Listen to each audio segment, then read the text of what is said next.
Magandang umaga po sa inyong lahat. Ngayong linggong ito, katulad ng nabanggit sa atin kanina, ay pinagdiriwang natin ang kapistahan ng pagtatalaga sa palasyong simbahan sa Laterano sa Roma.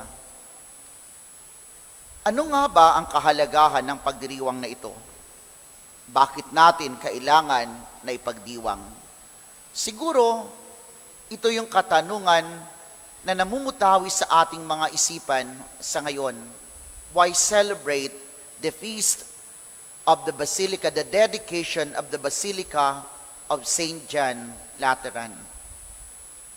Ang Basilica ni San Juan sa Laterano, katulad ng nabanggit kanina, ay siyang katedral ng obispo ng Roma, na walang iba kundi ang Santo Papa. The Bishop of Rome is the Pope. Para masigit nating maunawaan, kung ilalagay natin sa context, local context natin, ang isang diocese, merong tinatawag cathedral. At ang cathedral, it is the mother church of the diocese. Bakit Mother Church? Bakit tinatawag katedral? The root word is katedra. Anong ibig sabihin ng salitang katedra? Ito'y upuan. Upuan nino? Upuan ng obispo. Which signifies authority in the diocese. The authority in the diocese is the bishop. Kaya, saan ba matatagpuan ng katedral dito sa Diocese ng Malolos? Para hindi ho tayo naliligaw, pagka sinabing katedral, saan ba matatagpuan? Hindi ho ang Barsoin. Ang katedral ho sa Diocese ng Malolos ay ang Basilica Minore ng Immaculada Concepcion. Malinaw na. Kaya pagka pupuntat kayo sa katedral, hindi ho ang Baraswain ang katedral. Ang katedral ho ay ang Basilica Minore ng Immaculada Concepcion. Bakit, Mother? Sabi ko kasi nga nanduroon ang upuan ng obispo. And sabi natin, the authority in the diocese is the bishop. Kaya the rest ng mga simbahan ng mga parokya, palaging ano man ang ginagawa natin, palaging nakaugnay saan? Doon sa authority ng obispo. At sa mas malaking picture, ang lahat ng simbahan sa buong simbahang Katolika, the Mother Church, is this church that we celebrate the dedication today. Why? Because sabi nga natin, the Bishop of Rome is the Pope, and the Cathedral of the Bishop of Rome ay ang simbahan na ito ng San Juan sa Laterano sa Roma. Ngayon, ang kapistahang ito ay hindi lamang tungkol sa isang gusali. Subalit ito'y tungkol sa ating pagiging simbahan, ang katawang mistiko ni Kristo. Ipinapahayag nito ang kaisahan o unity ng simbahan sa pamamagitan ng pagkilala sa kapangyarihan na binigay sa Santo Papa bilang Vicar of Christ on earth. Pagka sinabing Vicar of Christ, representative ni Kristo, kahalili ng mga apostol.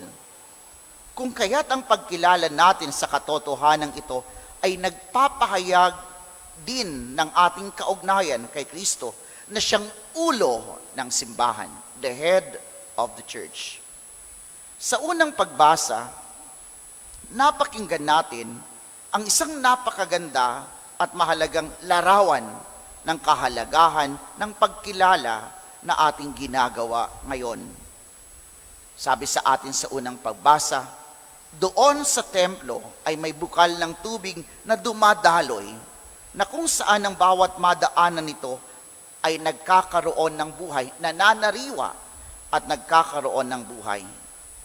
Ito ay larawan ni Jesus na siyang tubig ng buhay.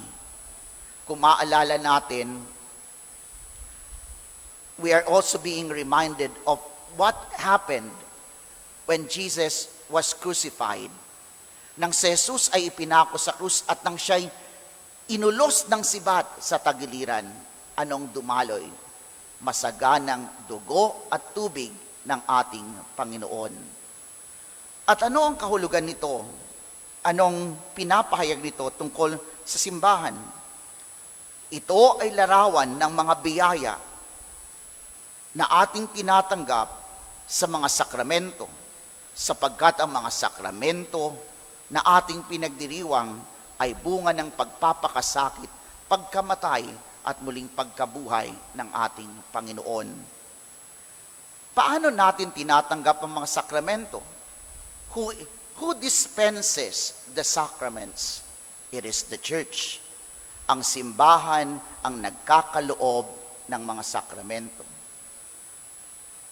Kaya nga, siguro ang mahalagang tanong natin sa bawat isa sa atin, tayo ba ay may kaugnayan kay Kristo? Do we recognize Jesus as the head as we recognize the Pope or the Bishop as the head of the diocese? No, tayo ba ay may kaugnayan kay Kristo? Tayo ba ay nagpapapastol kay Kristo? Tayo ba'y nagpapapastol sa simbahan? Pangalawa, do we avail of the sacraments frequently, especially that of the sacraments of reconciliation and the Eucharist? Sabi natin, sa simbahan, dumadaloy ang biyaya. Biyaya, bunga ng misteryo paskwal ng ating Panginoon. How often do we avail of the sacraments, especially of the sacraments of the Eucharist and reconciliation? Kanina, tinanong ko kayo, sabi ko, nagpapapastol ba tayo? Habang nagninilay ako, I remember na minsan ginamit ni Pope Francis ang larawan na ito. Ang problema sa marami sa atin, maraming Kristiyano, ang tinatawag na cafeteria, no? Ang pagiging Kristiyano ay cafeteria kind. No? Anong ibig sabihin? Cafeteria. Yung iba, ang tawag naman nila ay buffet kind of Christianity. Buffet. Sasabihin ko naman, karinderya. O bakit karinderya? Kasi sa karinderya, no, di ba? Pagka namimili ka, turo, no? Tinuturo natin kung anong gusto natin. But we only pick what we want. No? Sabi natin kanina, do we listen to the church? Do we listen to the shepherd? Do we listen to Christ na nagpapastol sa atin? Ang madalas, pinakikinggan natin yung gusto nating mapakinggan. Pero yung ayaw nating pakinggan, ayoko niyan. Ito lang. Ito swak sa akin. Ito ang gusto ko. Kaya, ang ating pagsunod, ang ating pakikipag-ugnay sa ating Panginoon, ay sabi nga sa atin, parang cafeteria, parang buffet, parang karinderya. Turo lang.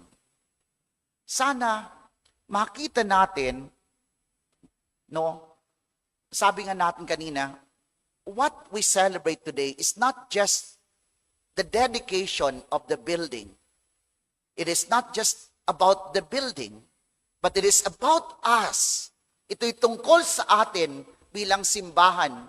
Ito'y tungkol sa atin ang katawang mistiko ni Kristo.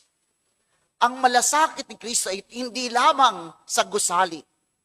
Ang malasakit ni Kristo higit sa lahat ay ang malasakit sa bawat isa sa atin.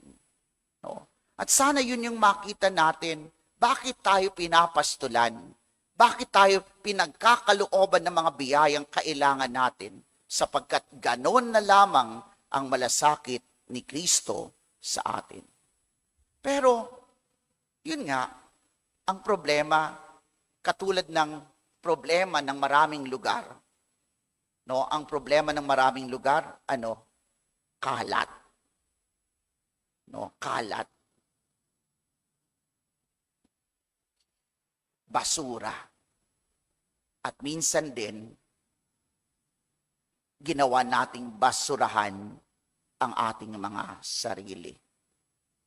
Sana po, kaya nga merong sakramento, kaya nga tayo pinapastulan upang huwag tayong maging basurahan, huwag tayong maging basura.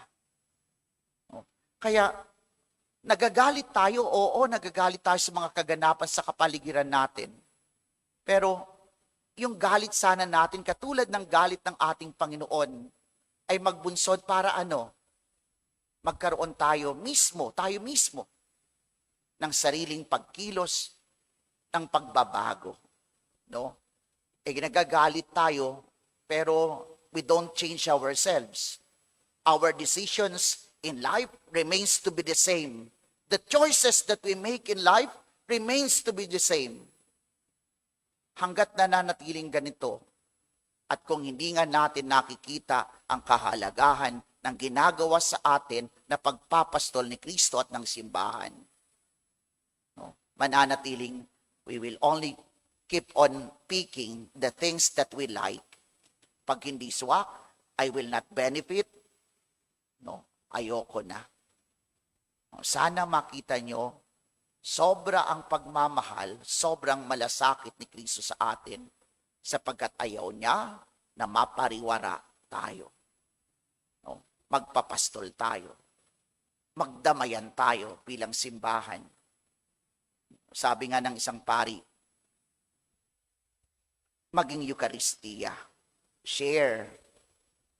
Share whatever the things that you have. Be Eucharistic. Pangalawa, be an evangelion. Be a gospel to others. Maging ebanghelyo, maging mabuting balita sa kapwa.